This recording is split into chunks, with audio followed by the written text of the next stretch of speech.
warahmatullahi wabarakatuh.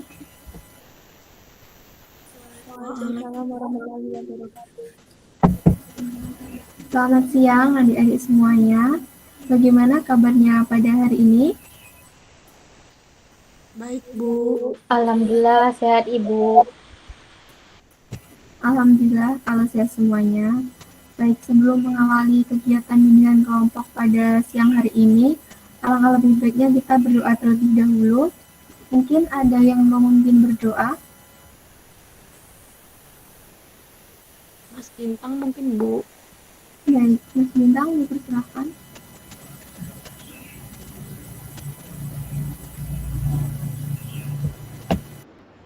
Teman, mungkin sebelum kita memulai pelajaran hari ini, ada baiknya kita berdoa bersama-sama, berdoa menurut kepercayaan dan agama masing-masing. Berdoa dimulai.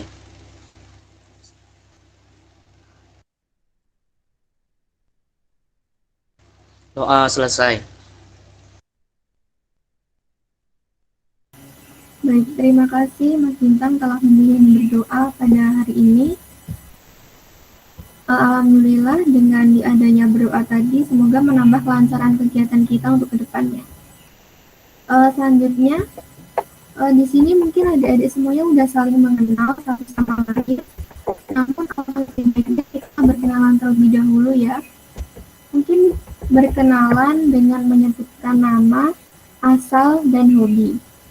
Yang pertama dimulai dari Ibu. Nama Ibu Nathaniela Zelina Yekti, asal Ibu dari Ponorogo, dan hobi Ibu adalah traveling. Selanjutnya bisa dilanjutkan.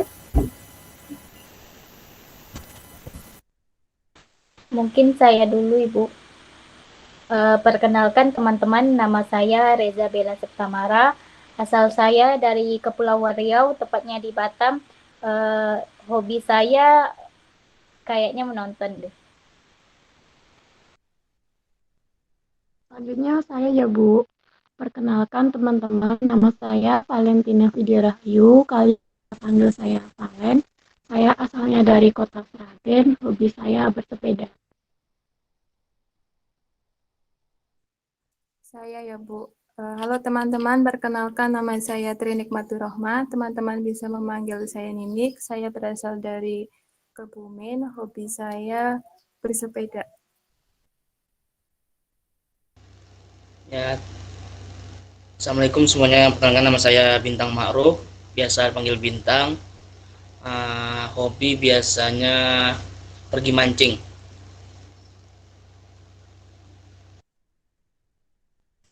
Baik teman-teman, perkenalkan nama saya Desti Audiawati, biasa dipanggil Destin. Saya berasal dari Yogyakarta, hobinya sama kayak Ibu, traveling. Baik, dari perkenalan tadi, semoga menambah keakraban kita ke depannya.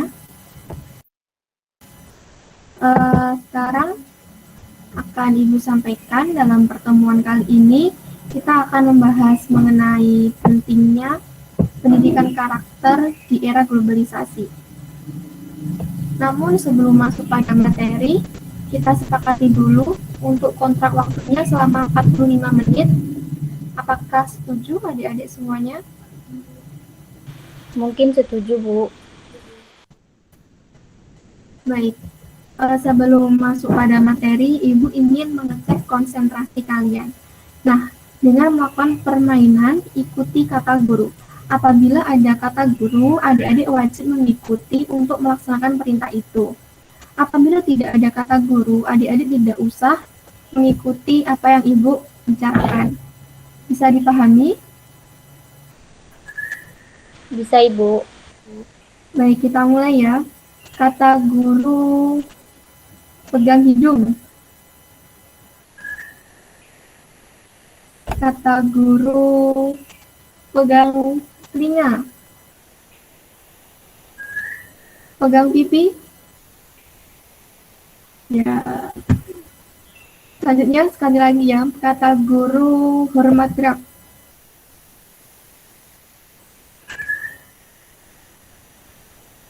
Tegak gerak. Ya, nampaknya teman-teman semua ini sudah berkonsentrasi ya. Sebelumnya kita akan akan membahas mengenai materi yaitu terkait pendidikan karakter di era globalisasi. Jadi karakter itu pada dasarnya adalah nilai baik dan buruk yang telah menginternalisasi pada diri seseorang dan menjadi standar karakter mempengaruhi tindak segalanya. Tindakan manusia dipengaruhi pertama-tama oleh sistem budaya yang terdiri atas nilai dan aturan hukum yang dianut serta pengetahuan dan adat istiadat yang dimiliki. Melihat fenomena yang terjadi pada akhir-akhir ini di dunia pendidikan dengan lajunya arus informasi dan globalisasi yang melanda di dunia pada umumnya, nilai-nilai budaya dan karakter serta nilai kesopanan sudah sangat ironis. Misalnya, siswa sering membantah guru, tidak menghormati guru, bahkan siswa mengajak gurunya itu berantem, itu sudah sering terjadi di dunia saat ini. Hal ini membuktikan bahwa nilai-nilai budaya, kesopanan atau budi pekerti luhur itu mulai hilang. Dengan masalah tersebut, maka perlu ditanamkannya pendidikan karakter sejak dini. Nah, kemudian dari penjelasan singkat tadi, apakah ada yang ingin ditanyakan? Saya Ibu izin bertanya. Iya. Sejak kapan pendidikan karakter itu ditanamkan, Ibu? Pendidikan karakter sebaiknya diterapkan di usia sedini mungkin, karena pada usia dini terbukti sangat menentukan kemampuan anak dalam mengembangkan potensinya. Pendidikan karakter bagi anak perlu dibentuk dan ditanamkan sejak dini, karena usia dini merupakan usia emas bagi pembentukan karakter seseorang. Penanaman moral melalui pendidikan karakter sedini mungkin kepada anak adalah kunci utama untuk membangun bangsa ini yang lebih baik. Seperti itu, Mbak Valen. Mungkin bisa diterima. Ya Ibu, terima kasih. Baik, selanjutnya kita lanjut kepada materi ya. Materi selanjutnya mengenai pentingnya pendidikan karakter. Jadi menurut Nikoma ada 7 alasan mengapa pendidikan karakter itu harus disampaikan. Ada 7 alasan. Yang pertama yaitu cara terbaik untuk menjamin siswa memiliki kepribadian yang baik dalam kehidupannya. Kedua, meningkatkan potensi akademik siswa. Ketiga, sebagian siswa tidak dapat membentuk karakter yang kuat bagi dirinya di tempat lain. Kemudian, persiapan siswa untuk menghormati pihak atau orang tua itu sangat kurang, sehingga perlu ditanamkan pendidikan karakter. Kemudian berakar dari masalah yang berkaitan dengan problem moral sosial, seperti ketidaksopanan, ketidakjujuran, kekerasan. Nah, itu bisa dilandasi akan diadakannya pendidikan karakter. Kemudian kita akan menyimak sebuah video terkait bimbingan konseling ini, bimbingan kelompok. Videonya akan Ibu tayangkan.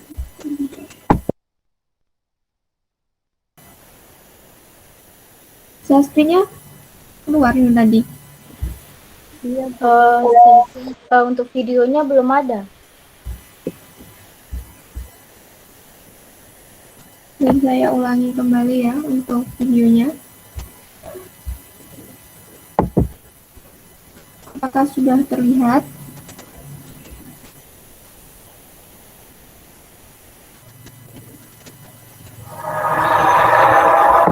Apakah terdengar suaranya? Sudah, Ibu.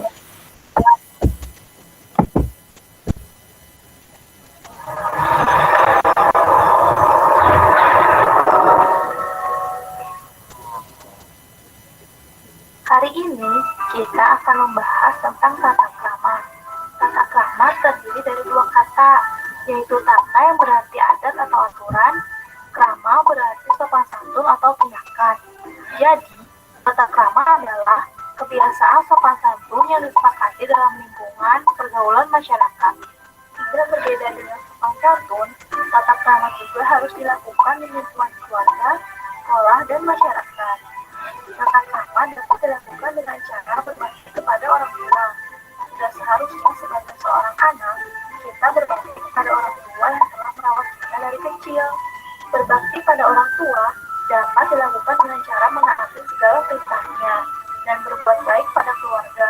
Selain itu, kita jangan sekali-kali menyebut namanya, tapi panggil mereka dengan sebutan yang mereka senangi, seperti ayah dan ibu. Jangan pernah mendahului ketika berjalan, dan duduklah ketika sudah dipersilahkan. Berbicaralah dengan lemah lembut, dan terakhir, berdoa kepada Tuhan untuk orang tua kita agar senantiasa diberikan kesehatan. Selanjutnya dengan berperilaku adil, yang artinya tidak membeda-bedakan satu sama lain, apalagi membela yang salah. Bersikap adil harus melihat dari keseimbangan antara orang atau kelompok. Tata krama juga harus diterapkan oleh orang tua kepada anak di rumah. Ada beberapa cara agar anak-anak memiliki tata krama. Pertama, orang tua harus jadi contoh bagi anak-anak. Berikanlah contoh tata krama kepada anak-anak seperti cara berbicara yang baik, dengan selalu mengucap salam ketika bertemu orang lain, menjawab dengan tutur kata yang baik ketika ditanya oleh orang lain. Orang tua juga harus memperhatikan pergaulan anak. Jangan sampai anak kita salah bergaul. Begitu juga dengan kita sebagai anak. Jangan mau bergaul dengan lingkungan yang sudah baik, seperti lingkungan yang memiliki anak-anak yang bertutur kata kasar dan selalu mencela orang lain. Jangan lupa orang tua juga harus sabar dan terus-menerus dalam mengajarkan tata krama pada anaknya. Dan kita sebagai anak, jangan membantah apa yang orang tua katakan. Selain di lingkungan rumah, sekolah juga dapat menjadi tempat mengajarkan anak tentang perilaku tata krama. Tata krama di sekolah bisa diterapkan dengan cara dibiasakan, seperti membiasakan siswa berbaris sebelum masuk kelas, mencium tangan guru, mengucapkan salam ketika masuk kelas dan bertemu guru, dan tidak berbicara kasar. Perlu diketahui juga bahwa untuk mewujudkan perilaku tata krama, perlu adanya kerjasama antara keluarga, sekolah, dan masyarakat agar anak-anak terbiasa melaksanakannya dalam kegiatan sehari-hari. Demikian materi kali ini. Sebelum mengakhirinya, mari kita simpulkan bersama-sama. Tata krama adalah kebiasaan sopan santun yang disepakati dalam lingkungan pergaulan masyarakat. Tata krama dilaksanakan di keluarga, sekolah, dan masyarakat, serta perlu adanya kerjasama antara orang tua, sekolah, dan masyarakat agar anak-anak mempunyai tata krama. Nah, materi tata krama untuk hari ini mudah kan? Banyak sekali materi yang ada. Agar lebih jelas, kalian bisa cari tahu sendiri ya teman-teman. Ya, jadi teman-teman tadi sudah melihat videonya.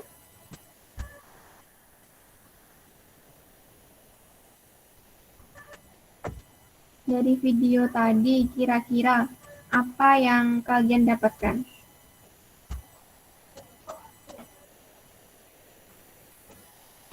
Mungkin saya boleh berpendapat, Bu. Ya. Jadi dari video tersebut ya yang dapat saya rangkum itu tata krama merupakan sikap sopan santun seseorang yang harus diterapkan dalam kehidupan sehari-hari, Bu.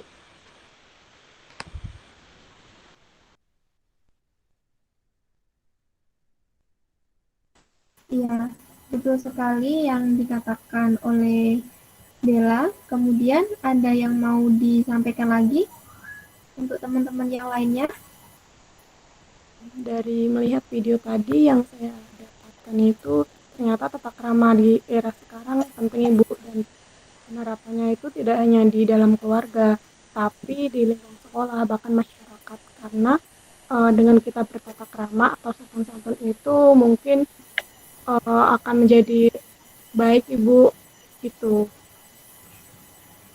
Iya, betul sekali yang dikatakan Valen tadi, yaitu tata krama itu tidak hanya dilakukan di lingkungan keluarga saja, tapi juga harus di lingkungan sekitar, seperti masyarakat dan sekolah. Lalu ada yang ingin berpendapat lagi terkait video? Saya ya, Bu. Menurut saya itu, Bu, tata krama di lingkungan keluarga itu bisa diterapkan oleh anak kepada orang tua dan begitupun orang tua juga perlu menerapkan atau mengajarkan tata krama ke anak. Sebagai anak kita juga harus menuruti apa kata orang tua dan jangan bersikap kasar, Bu.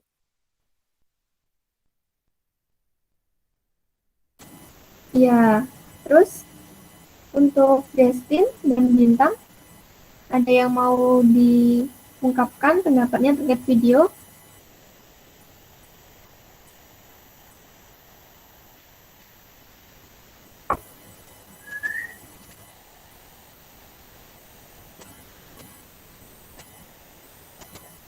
Mungkin cukup Kalau ya. saya kayaknya udah Ya. disampaikan sama teman-teman semua, Ibu. Jadi sudah diwakilkan oleh teman-teman ya. Iya, Ibu. Ya. Untuk Mbak Destin, bagaimana? Sudah cukup Ibu. Baik, jadi benar yang dikatakan teman-teman tadi bahwa pendidikan karakter dan tata krama itu harus kita tanamkan sejak sedini mungkin karena itu sangat penting untuk menghadapi era saat ini dan tidak hanya dilakukan di dalam rumah saja tapi juga perlu diimplementasikan di lingkungan sekitar kita. Nah, kemudian kira-kira teman-teman di sini memiliki karakter apa yang ada dalam diri kalian?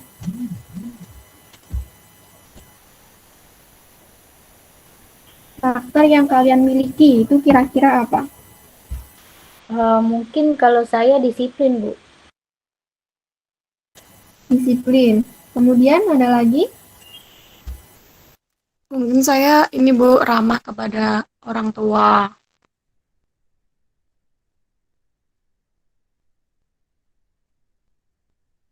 Kalau saya cenderung aktif, Bu.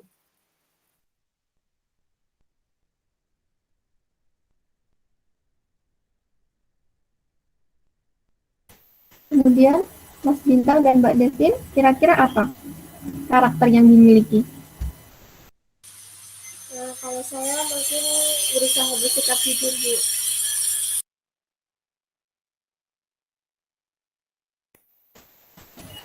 Mas Bintang,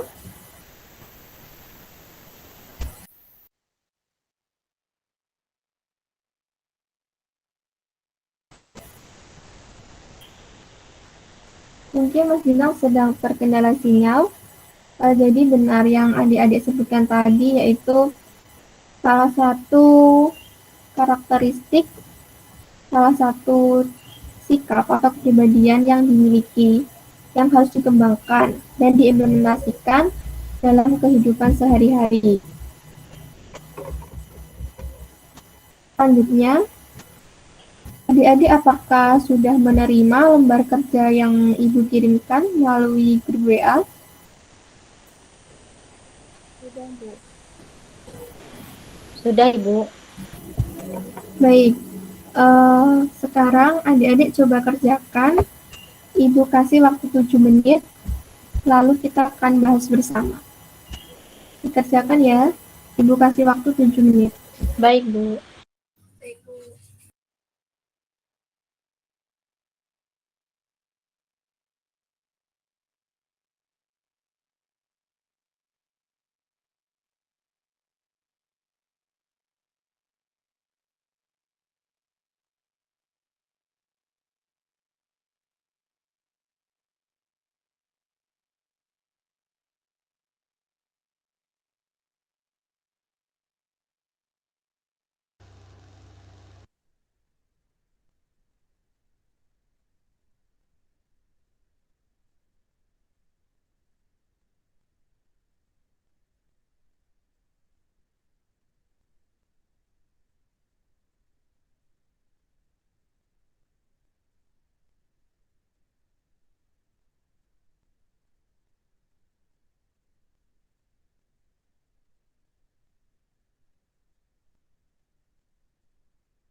Apakah ada yang sudah selesai?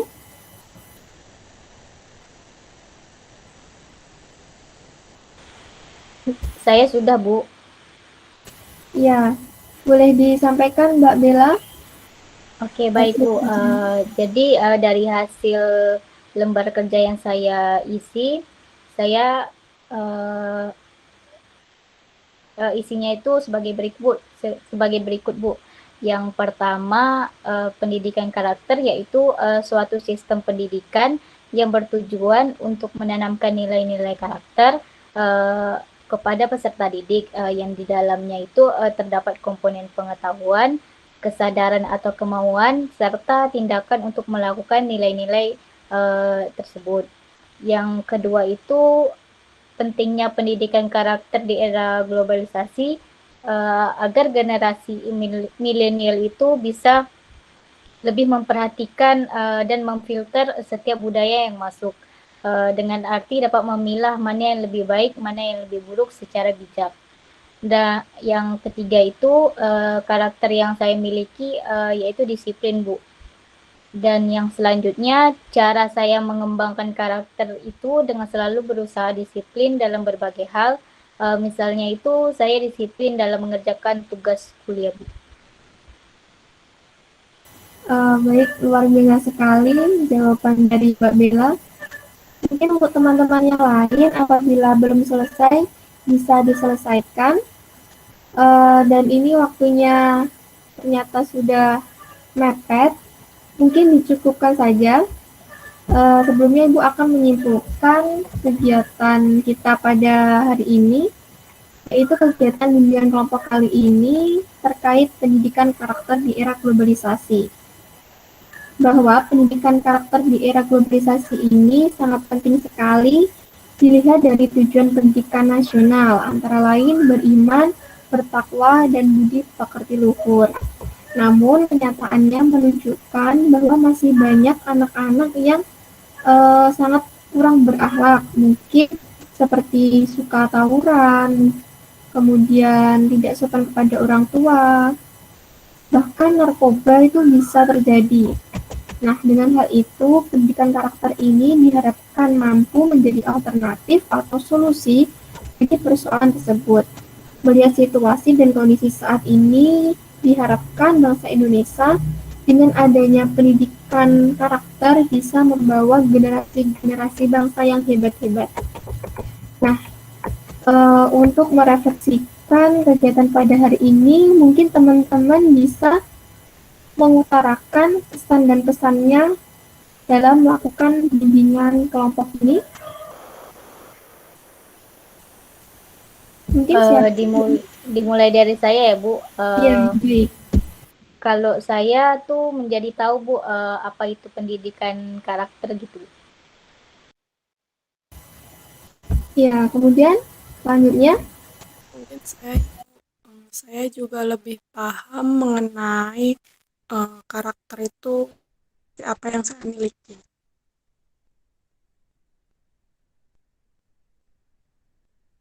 Berikutnya saya ya, Bu. Saya menjadi lebih tahu tentang pentingnya pendidikan karakter, Bu.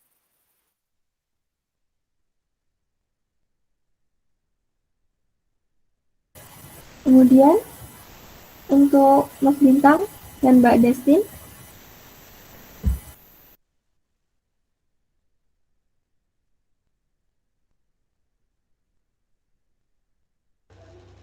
Ya, Ibu.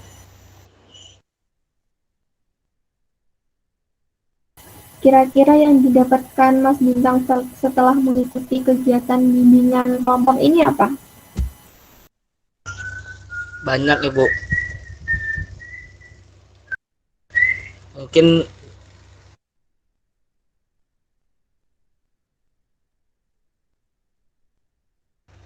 Mungkin dari bimbingan ini saya lebih memahami tentang bagaimana tata krama terhadap orang tua, masyarakat, dan lingkungan, Ibu. Mungkin dari itu bisa menjadi pelajaran lagi ke depannya, Ibu. Itu, Ibu. Baik, berarti dengan adanya bimbingan kelompok ini, kita lebih tahu tentang materi apa saja yang akan kita bahas, kemudian kita juga paham terkait berbagai persoalan seperti ini tadi. Kita membahas mengenai pentingnya pendidikan karakter, kemudian sebagai bekal kita untuk kedepannya bisa mengembangkan karakter-karakter dalam diri kita. Kemudian yaitu untuk menindaklanjuti bimbingan kelompok ini, apakah perlu diadakan bimbingan kelompok lagi? Mungkin saya rasa perlu, Ibu. Kapan kira-kira kalau perlu? Mungkin minggu depan, Bu. Minggu depan? Ya, baik. Jadi minggu depan di jam yang sama dan di hari yang sama, kita melaksanakan bimbingan kelompok untuk pertemuan selanjutnya. Teman-teman yang lain setuju? Setuju, Bu. Baik, kalau setuju semua, kita akhiri kegiatan pada hari ini. Mungkin bisa dipimpin berdoa.